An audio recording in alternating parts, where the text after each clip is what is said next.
Welcome to घर घर पाठशाला। जो आज हमारा टॉपिक है that is work energy theorem for constant force and variable force and work done by a variable force.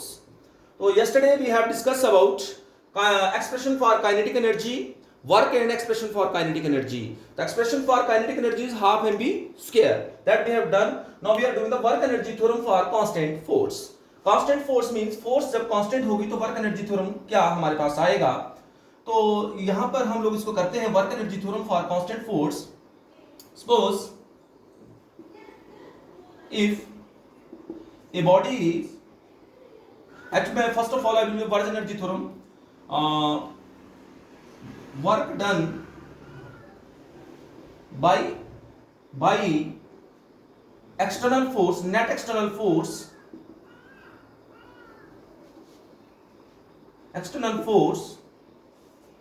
is equal to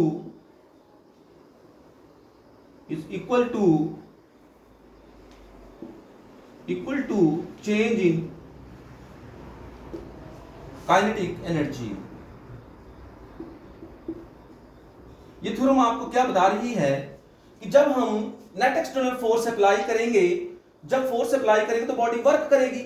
जो वर्क करेगी वो किसको चेंज कर देगी? काइनेटिक एनर्जी को चेंज कर देगी। काइनेटिक एनर्जी को चेंज कर देगी मींस हमारी काइनेटिक एनर्जी चेंज हो जाएगी। जब हम वर्क डन करेंगे तो हमारी काइनेटिक एनर्जी क्या हो जाएगी? चेंज हो जाएगी। वर्क डन करने से काइनेटिक एनर्जी में चेंज आ जाता है, उसको हम वर्क एनर्जी थ्योरम बोलते हैं। हम इसको करते हैं इफ सपोज हमारे पास कोई ऑब्जेक्ट है, हमने क्या किया, इस ऑब्जेक्ट के ऊपर क्या लगा दी? फोर्स F लगा दी और ये ऑब्जेक्ट यहां से यहां डिस्प्लेस हो गया। सपोज करिए यहां पे चला गया, ये इसने डिस्प्लेसमेंट S किया। तो suppose it has initial velocity u and it acquires the final velocity v, or already it has some velocity. U is not zero, it has already some velocity and it velocity will change to u to v, then it will acquire the acceleration a, क्योंकि if change in velocity is called acceleration, change in velocity is called acceleration. Now it means suppose if we applied external force F to a body of mass m moving with initial velocity u and acquire final velocity v, then what about the work done? You know work done is equal to F into S, because both are in the same direction. Basically it is F cos theta, but in this case theta is equal to 0 degree, then the work done is equal to F into S. What about this F is equal to M into A into S, because F बराबर है ma as per Newton second law of motion, second law of motion के accordingly. So W is equal to Fs, that is equal to M into A into S. Now what will we do?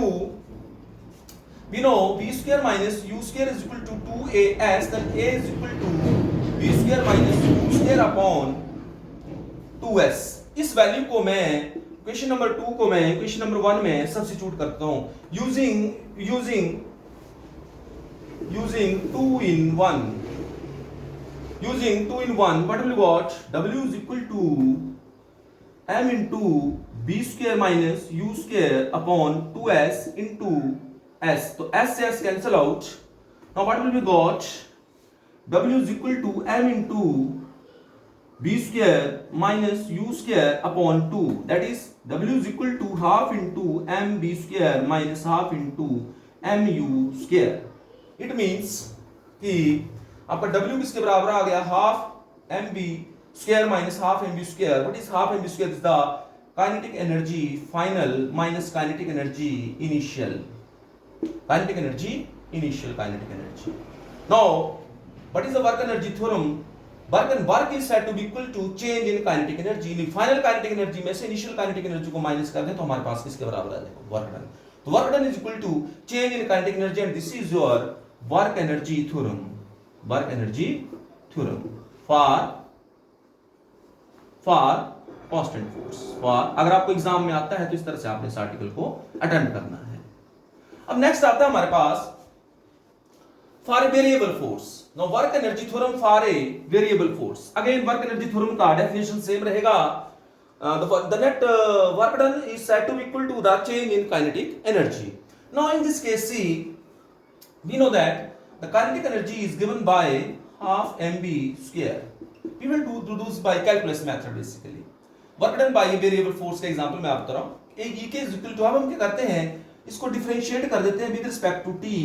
E k is equal to half d by dt of half mv square. Differentiate कर देते हैं इसको with respect to t both sides. तो हमारे पास आ जाएगा d by dt of E k is equal to d by dt half बाहर आ जाएगा, constant of integration बाहर आ जाता है, m भी कांस्टेंट है, मास कांस्टेंट है, बाहर आ जाएगा. b स्क्वायर का डिफरेंशिएशन क्या होगा, 2 into v again differentiation of b.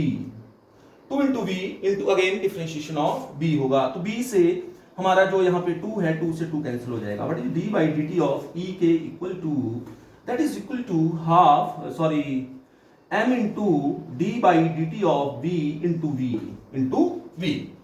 Now what about this b? See, d by dt of b, we know f is equal to d by dt of b, that is equal to acceleration. d by dt of v, velocity is called acceleration. So you will got ma into v, ma into v. लेकिन what is ma? ma is equal to force as per Newton's second law of motion. तो you will got f into v, f into v आ जाएगा. ये आपको समझ आ गया, m into a, because a is the acceleration in this case. Acceleration equal to rate of change of velocity. ये acceleration equal and m is equal to force, तो मैंने f into v कर दिया. तो आपके पास d by dt of E k किसके बराबर आ गया, d by dt of E k is equal to f into v. Now f remain as it is into v is equal to dx upon dt. What is this velocity is equal to rate of change of displacement basically. Velocity is equal to rate of change of displacement. Now what we will do, we will integrate it from limit E k I to E k f. Initial kinetic energy to final kinetic energy. हम इसको क्या कर, यहां से हमारा पहले dt cancel हो जाएगा. We will got E k is equal to, या E k is equal to f into dx. Now we have to integrate it from which one, from initial kinetic energy to final kinetic energy, and it integrated from xi to xf. xi to xf.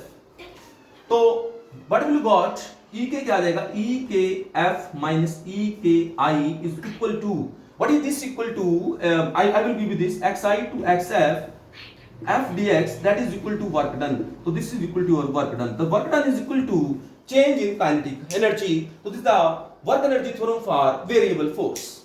Work energy theorem for variable force. E k f minus E k I is equal to W. Final kinetic energy minus initial kinetic energy is equal to work done. The expression for work energy theorem for variable force. Now we have to do work done by a variable force. Work done by a variable force means work done by a variable force. Let's assume हमारे पास कोई body है, यहां से move कर रही है. Let us assume we have a body. Now this is our horizon. The body is at here. It is at a distance suppose, that is distance is suppose s1. Now origin से कितने दूरी के ऊपर है, s1 के ऊपर है. हमने क्या किया, इसके ऊपर क्या अप्लाई कर दी, वेरिएबल फोर्स अप्लाई कर दी.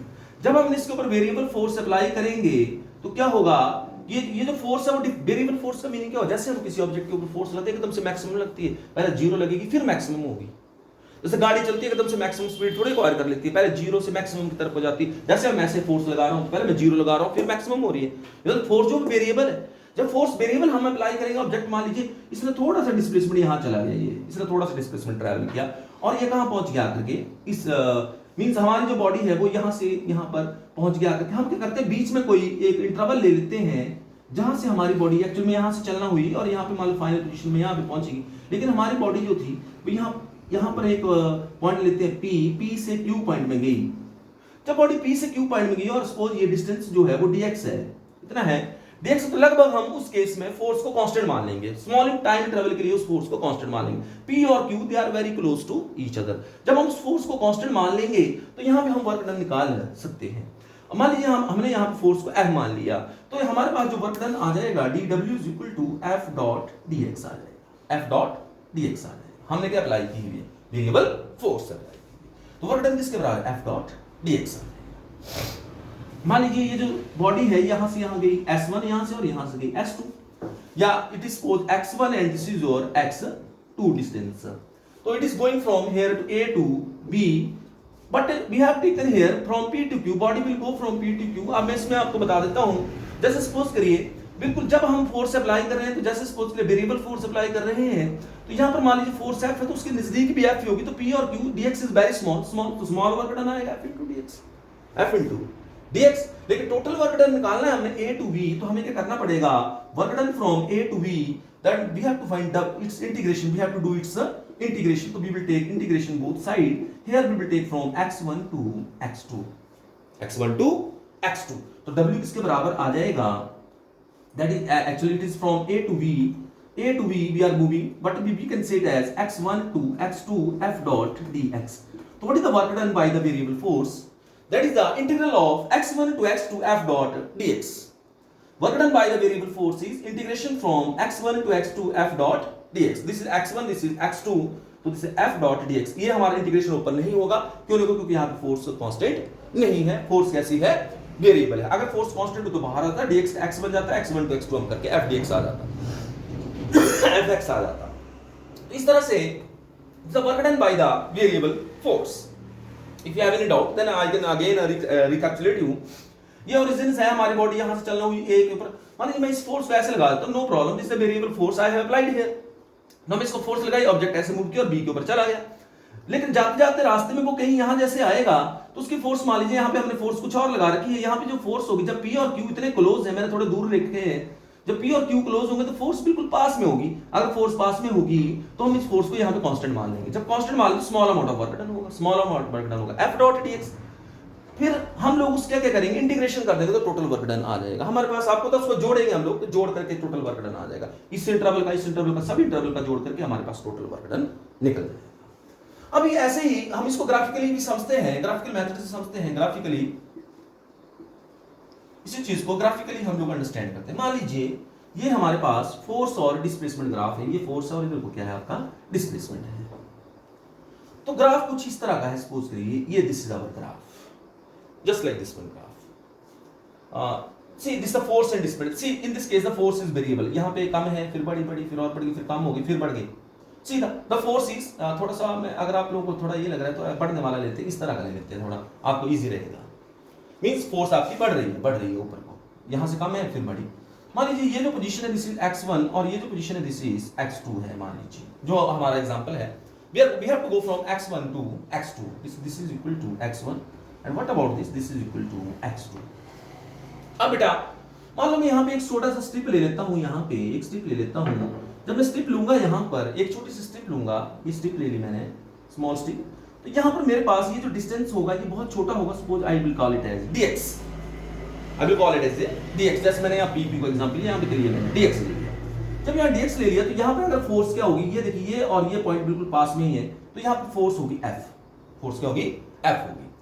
तो हमारे पास ये स्ट्रिप है, suppose this is A, this is B, this is C, this is D।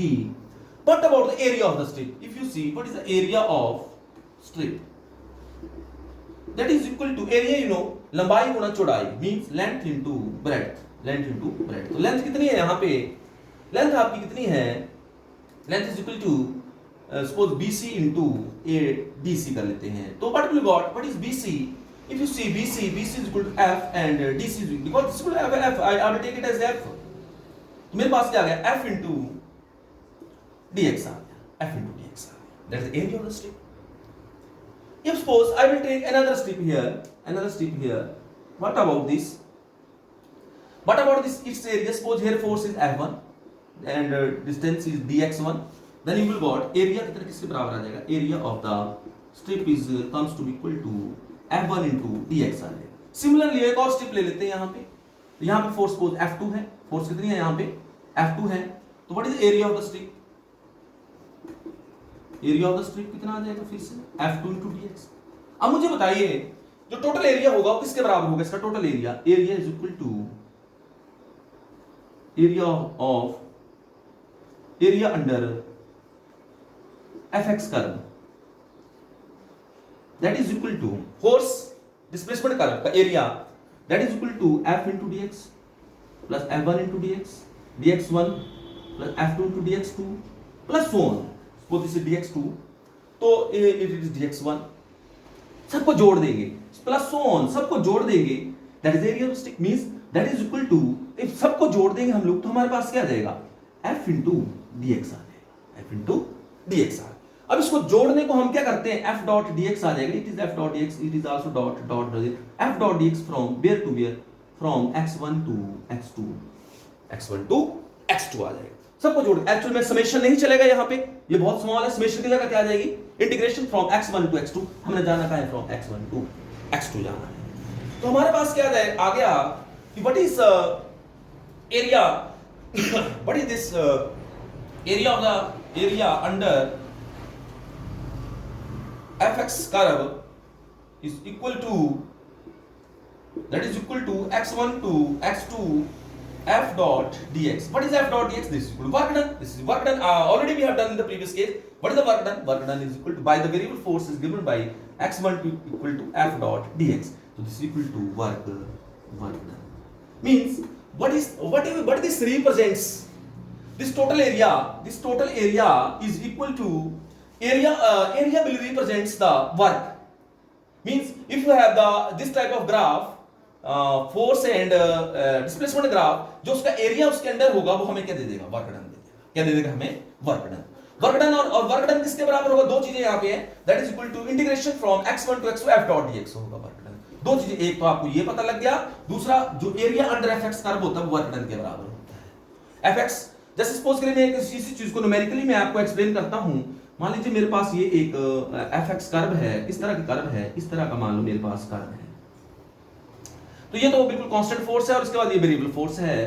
तो यहाँ पे देखिए ये मेरे पास fx कर्व है, मान लो यहां से लेके यहां तक ये 5 है और यहां से लेके यहां तक ये 10 है मीटर में, और ये जो ऊपर को फोर्स लग रही है suppose it is 5 Newton, it is 5 Newton.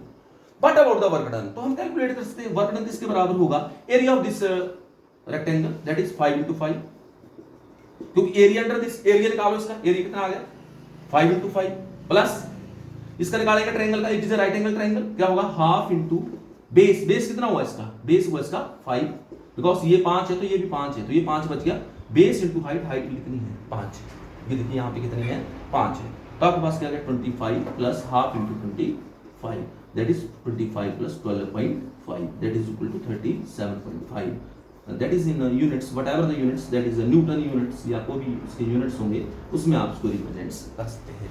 तो area under force displacement curve that give us the work done, that give us the work done. तो वर्क डन कैसे निकालते हैं हम, area under force displacement curve, area under force displacement curve से हम work done निकाल सकते। This the work energy theorem for constant force हमने कर ली, उसके बाद हमने वर्क फॉर वेरिएबल फोर्स को, वर्क डन बाय ये वेरिएबल फोर्स, हमने तीनों चीजों को डिस्कस किया और हमारा एक कंक्लूजन क्या निकला कि वेरिएबल फोर्स के लिए वर्क डन होगा x1 to x2 f dot dx, ये आप याद रखेंगे।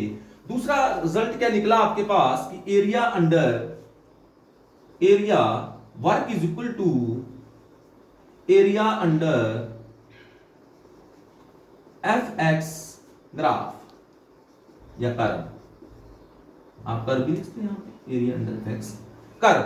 तो स्टूडेंट्स आई होप कि आपको ये समझ आया होगा, अगर समझ आया है तो मैं आपको जो अपना नेक्स्ट लेक्चर है उसको भी डालूंगा, और यहां से आप मेरा जो चैनल है ST क्लासेस फॉर फिजिक्स, इसको आप सब्सक्राइब करेंगे और इसको आप लाइक करेंगे। जो भी मैंने टॉपिक्स डाले आप उसको देखते हैं, मैंने इंटीग्रेशन के टॉपिक डाल रखे हैं, डिफरेंशिएशन के डाल रखे हैं, और फर्स्ट यूनिट पूरा डाला हुआ, सेकंड यूनिट मैं भी डालने जा रहा हूं थोड़ा थोड़ा।